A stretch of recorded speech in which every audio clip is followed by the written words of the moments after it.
we'd like to welcome you back to another edition of our Restaurant Magic Show. We are so happy that you're joining us. I'm the Hotness, and I'm joined by my co-host, Sweetly. And for those of you who may not know, we are foodies. We are absolutely true foodies. We've been eating for years, so we're experts, okay, just so you know. And on our show, we like to highlight restaurants, caterers, food trucks, culinary artists, chefs, sous chefs, farmers, anything associated with food. We are involved with it. But before we get started with the show, I'd like to let the audience know that they can send us feedback for our show ideas at restaurantmagicfoodies@gmail.com. And today, joining us, oh my gosh, I can't contain my excitement, Chef Tai. He owns and is the chef for the Karobean Kitchen in Hartford, Connecticut. So welcome, Chef Tai. Welcome, welcome, welcome. Yes, thank you so much. Thank you so much. I'm glad to be here. Oh, no, we are glad to have you here, okay? Because I have to tell you, Sweetly and I, we were checking out your menu. Okay, we're skipping over all the preliminary questions that we usually ask restaurant owners because we saw your menu, and we were just salivating. I mean, you had the fried lobster tails, the fried chicken, fried chicken, of course, and you have the fried crab legs. Yes. I mean, the jerk chicken, the jerk salmon, and you have jerk fried fish. Is that correct? Yes, that is correct. Mm-hmm. Oh, man. Wait, oh, man. Then what topped me off is the okra. Oh, my God. It was, it looked so good. Yeah. Yes. It's really good. Yes. And I can't believe you do this. You just have a talent. You have a gift from God. So please share with the audience about your business and how long you've been in the restaurant world. All right, so I started back in 2012 when I first started planning to launch my first ever restaurant in Brooklyn, New York. And the first business is called Smoky Island Grill. And I launched that back in 2012. And it's the same kind of concept as I have with the restaurant Karobean Kitchen. So I've been doing this now for about 7 years as far as the restaurant management goes and building out the restaurant using my own products, my own recipes, and things like that. So I've been doing that for quite some time now, and it's just been a great opportunity. This is store number 4 for us. Wow. There's 3 in New York. Yeah, 3 in New York, and then Karobean Kitchen has branched out a bit and built our own identity, and we launched in Hartford in 2017. So this store is going on 2 years, opened in March. March 4th will be 2 years for Karobean Kitchen Hartford. And we're steady expanding, slowly but surely it's happening. So when do you have plans to come to North Carolina? Because we can use these fried lobster tails and these fried crab legs, okay? Believe it or not, I heard a lot about North Carolina, and I've been down there before to, like, Charlotte, and everyone said, oh, you're having a restaurant in North Carolina. They would love this food. It'd be a great opportunity. I'm hoping in the near future that I would, continue to market my product and my brand, and if the market wants it, I want the market to give some feedback. If they say, hey, we want a Karobean Kitchen in North Carolina, and we will support based off of the response. If I do like a pop-up, or I come down there and do like a 1-week tour, 3-week tour, just to get a feel of the market. If it's a demand, then I would go to North Carolina. So it's kind of like in the works, and in the near future works, how to get into other markets. And the only way I think successfully to get into other markets is, one, you got to know if there's a demand and if the people want it, and you got to test the market out. Oftentimes people, they open up restaurants and they have no clue what their market is saying or what the market wants, and although they want to create a market, it's not always safe to do that. Right. So it seems like you are just very familiar with, what it takes to be successful in this arena, because, you're having your restaurants in New York and you're having them in Connecticut.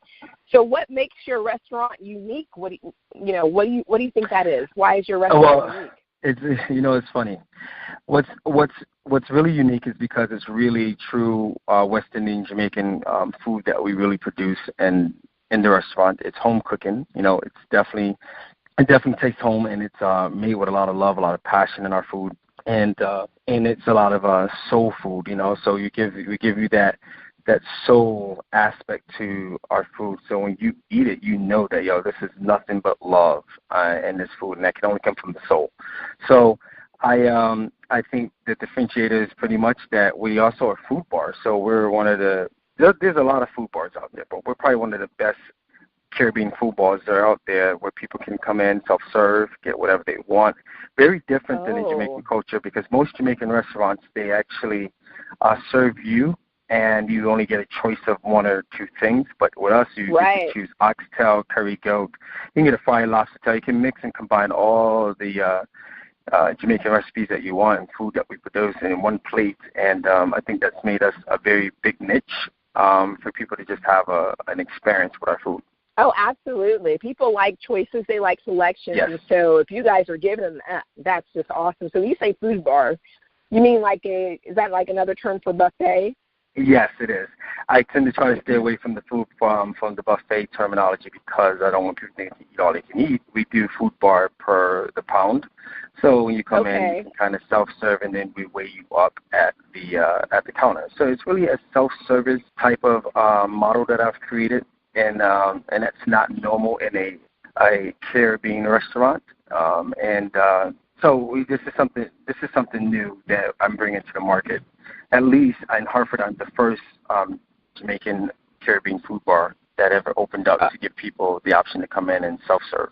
Hi. I was going to ask Chef Tai, with it being not the normal with the Jamaican cuisine, how do you prepare all this food? Like, how large is your staff? So, based off of the market, it really, really, truly depends. I built all the recipes, so it's I'm the creator behind all the recipes, and I just have a lot of these things just, jotted down in, a book. And then what I do is I hire staff and train them accordingly to the manual that I have in place. And then I pretty much teach people who've never, cook Jamaican food or cook soul food in general. And my staff, it always fluctuates based off of the market. I was having at one point I had 10 staff on board when I first opened. Now the market shows what it can only give. So now my staff is downsized. So now the place kind of, function on its own in Hartford. The other stores in New York, we got over 15 staff. Each location could have 10 people at a time working. Once they learn the recipe, it's easy for everybody else to follow. But you can't leave the product. So like I'm the chef, right? It's hard to leave your product behind with someone who doesn't have the same care and passion about what you're producing for the entire public. So I'm very careful about that. Mm-hmm. I was going to say, are you sure that staff is making the food with love like you are? I know that's important. So it's very important. I tell you what, I fire before I hire, and a lot of times I already know off the back who's going to be able to be a good candidate. And it's very difficult to find people who are like myself that can produce without me having to actually be there. A lot of times you can find the talent, but they don't have the business side of the restaurant. See, I come from both. I have the talent, the natural talent, but then I also have the skill set, which is the business side of things, to be able to combine the two and get it done. So when I'm out looking for staff, it's like, tell me about your background. Do you have, particularly I would like someone who has international cuisine behind themselves and know how to, make Caribbean food and stuff like that. If not, I'm willing to train. But it's a lot of work because a lot of times they can't maintain, the flavor and the quality. So I try to stay as true to the culture as much as possible, hiring those who come with a international cuisine background, so that way they're always in the kitchen and understanding the West Indian food. Awesome audience. I mean, I'm just in love with this whole concept, the idea, and the food. But we're going to take a quick commercial break, and when we come back, we're going to ask Chef Tai, how did he come up with the name for his restaurant? We'll be right back, audience. Hey, girl, that's a nice T-shirt you're wearing. Where did you get it? I got it from TeamJesusClothing.com. Really? I like the messaging and the colors. They're so vibrant. Yes, TeamJesusClothing.com has a lot of t-shirts and hoodies with encouraging messages. They have styles for both men and women. Wow, thanks for letting me know. I'm going to TeamJesusClothing.com to place my order now. Yes, definitely go to teamjesusclothing.com and be sure to check out my favorite shirt designs, Team Jesus and Won't He Do It. I can't wait. TeamJesusClothing.com, here I come. Shouldn't laws be black and white? Doesn't everyone deserve the same treatment? For 15-year-old Gemini Berry, the answers are obvious. But then a crime shocks Gemini's small town, and she learns that many adults see things in shades of gray. In Mika Chanel's novel, Just as the Sky is Blue, Gemini Berry is forced to grow up fast when her mother agrees to play a central role in a sensational murder trial that tears her small town apart. As the trial spins out of control, secrets are revealed and old debts are settled, and Gemini's life is ultimately changed forever. Order Mika Chanel's book, Just as the Sky is Blue. Just as the Sky is Blue is available on Amazon.com, Kindle, and Audible.com. Welcome back, audience. We are here with Chef Tai of the Karobean Kitchen in Hartford, Connecticut. And before we went to commercial break, I was asking him, how did you come up with the name for your restaurant, Chef Tai? Well, so, that was a difficult one. I had been toiling back and forth of what am I going to name this restaurant? Am I going to expand from my current one, or what am I going to do? So I had been thinking about a bistro, and I wanted to bring the bistro aspect to Hartford, the New York flair to Hartford. And I said, you know what, let me give them a Caribbean bistro. And I said, oh, well, why not just name it a Caribbean bistro? So I started playing around with Caribbean, but I didn't like the name with the typical spelling of the Caribbean thing. So I was like, let's play around with it. So I kept playing around with it, and then my brother was showing me, hey, spell it with a K, Caribbean. And I'm like, checked it out a little bit. And I was like, no, I'm not kind of feeling it. So I was like, you know what? Now I was talking to my dad. He's British. So I was talking to him, and then I said, you know what? Why don't I just call it Karobean? Because most, British people, they speak with a heavy accent. It's just Karobean. And then if you have typical Americans, they say Caribbean, right? So there's Caribbean, there's Karobean. So then I said, you know what, I'm going to come with Karobean so that way people can pronounce it the English way, versus the American and standard way of saying Caribbean. That's very smart and very unique. I have to be honest, Chef Tai. It took me like a day before I realized that I was saying Caribbean versus, Caribbean. I was like, you got to play on words. I'm a little slow. Please pardon me. Right. I love that, because, you're playing with words and you just have a little bit of intellect behind it. And so exactly. Let me ask you this. With all your restaurants, do you have a signature dish that's popular throughout all your restaurants? Yes, I do. One of the signature dishes which I learned that it was, one is a soul food dish and one is honestly a Caribbean dish, which is one, the mac and cheese is a big signature dish for me all across. The ingredients and recipes that I have made with that, because we want to know how does a West Indian and Jamaicans know how to make mac and cheese. Right, exactly. Well, it's just a matter of constant testing and trying, and on the basis of the things that I like to eat. So I put those ingredients in there. So mac and cheese is one, and then the other one is our jerk chili wings. It's a sweet and spicy type of wings that's made with jerk, and then it's dipped in a sauce. And those, are one of our popular wings that people like. And, even throughout the stores in New York, they like the jerk chili wings. Yes, we're going to eat those in North Carolina. And is that your favorite dish personally in your restaurant? So my favorite dish is, I got a lot of good dishes. My favorite dish is actually the American candy yams, which is I make mine with a marshmallow and topped with like a walnut afterwards. But the way we make them is different. We have a particular process that we get them out. And it's so good that the people that come in to eat from the store, they're always asking for like yam juice. Can I get yam juice on the rice, please? They think the yam juice is supposed to be like gravy. Yeah, some guy sent someone in to buy food one day and said they wanted fish. They want the sweet fish. I said, sweet fish? I don't have any sweet fish. They said, well, whatever it is, it was made the fish sweet. So I guess it was the yams that made the fish taste sweet. So my yam sauce is like, by time the yam juice. Yes, it's crazy because all the people take all the yam juice and the yams are dried out, so I got to do it all over again because everybody takes all the juice from the yams, and it's very interesting that people do that. Yeah. We're going to have to bottle that and sell it, and then we would buy it. Right, Sweetly? Yeah. Of course, Hotness. I agree with it. I can't wait. We're going to have to go to Connecticut. This yam juice is just, I don't know, it must be amazing. It must be amazing. Yeah, I mean, I wanted to just switch the topic a little bit, and I wanted to ask, was there ever a time that you just felt like throwing in the towel? Yeah, how many times I want to throw this towel? I be wanting to throw this towel a lot. But here's the thing.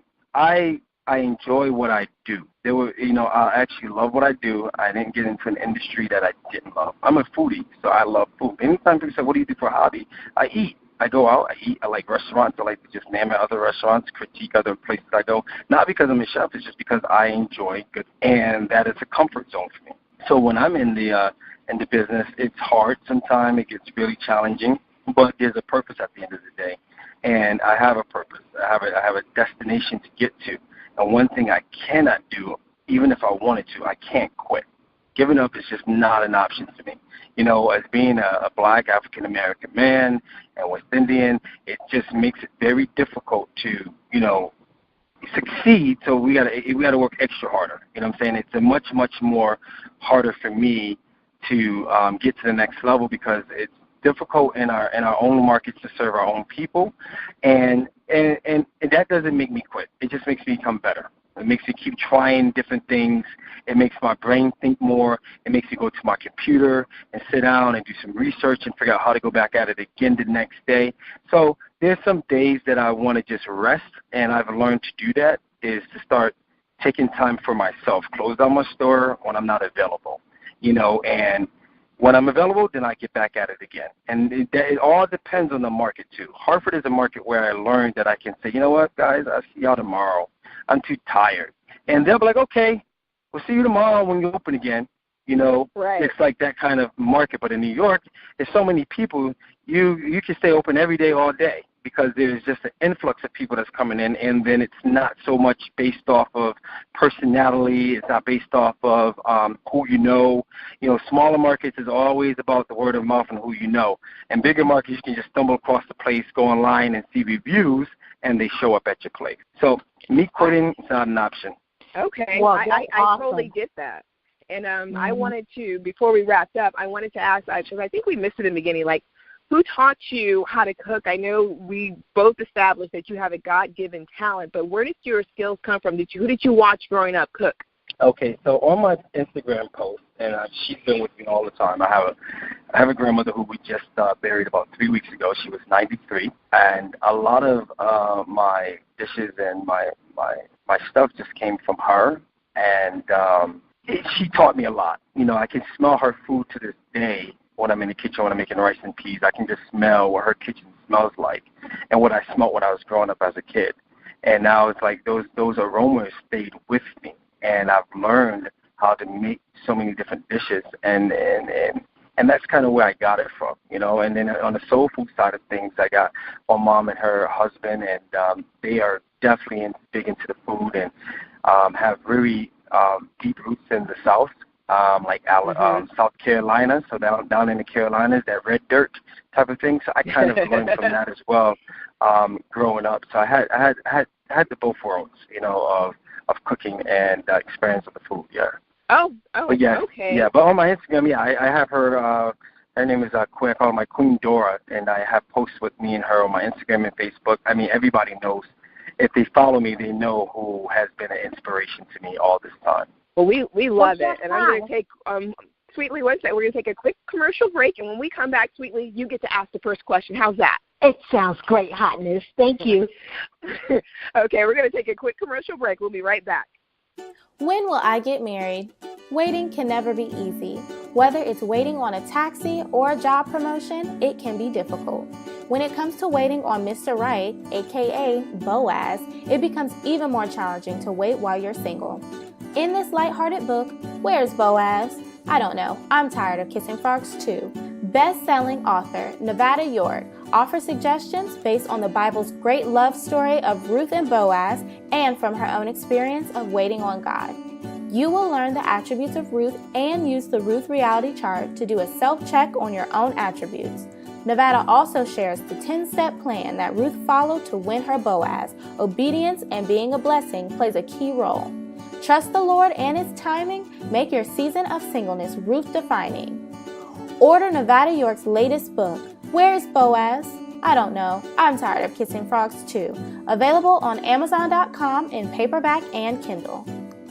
Welcome back, audience. We are here with Chef Tai of the Karobean Kitchen in Hartford, Connecticut. And before we went to commercial break, Sweetly wants to ask him a question. Go ahead, Sweetly. Well, with all your cuisine and all this awesome cooking, I was wondering, because of today's time and everybody talking about health-wise and healthy things, how do you stick nutrition in your food, Chef Tai? Well, this is funny you say that because I always tell people I'm in the business of giving high blood pressure, diabetes, all kind of stuff because that's just the kind of food that I cook, right? All this high. Yeah, so when they ask me about health food, I'm like, listen, I'm not in that kind of business. But what we have worked on is people who are looking to be more health conscious, we have things that are made to order, especially for vegans. A lot of times people are interested in that, so we find routes that allow not just a vegan person, but anybody who just wants to come off a meat diet. We have a day that's like Untitled Thursday, which is really no meat. It's just all veggies and fish. So our restaurant has theme days. So every day is a theme day, and Thursday is kind of the more healthy kick day for people to come through who don't want to eat a lot of high starches and stuff like that, and focus more on the fish and the vegetables and things of that nature. So, and then we also have our Total Fit blends where we make in-house our own juices and stuff like that, and blended fruit juice and smoothies. So we do that as well for people who want an option. In the future, I will say, I'm working on right now a new menu for those who want a more restricted diet. That's to come, and it's going to be part of our Total Fit program. Oh, well, that sounds good. So, you're on point. Listen, I'm not complaining about the good food, so I'm just worried about all them nutritious folks out there, so you've answered that. Yes. But before we ask any other questions, I just want to know, what would you tell our listeners about getting started in the restaurant business and what they have to do and pursue their dreams? Okay. So I think anyone who wants to start a restaurant business, you have to be willing to, one, know that it's going to be a lot of hours. You got to go in with it. It's going to be a lot of hard work, long hours, sacrifice that requires such a demand on you. Where if you're married, it's going to be difficult. If you're unmarried and you're trying to date, it's going to be a problem. You just have to know that restaurant business poses a lot of critical difficulties. But if you get it and you catch the niche by actually having like focus groups, talk to other people before you go ahead and launch it, it could be a very good hit for you.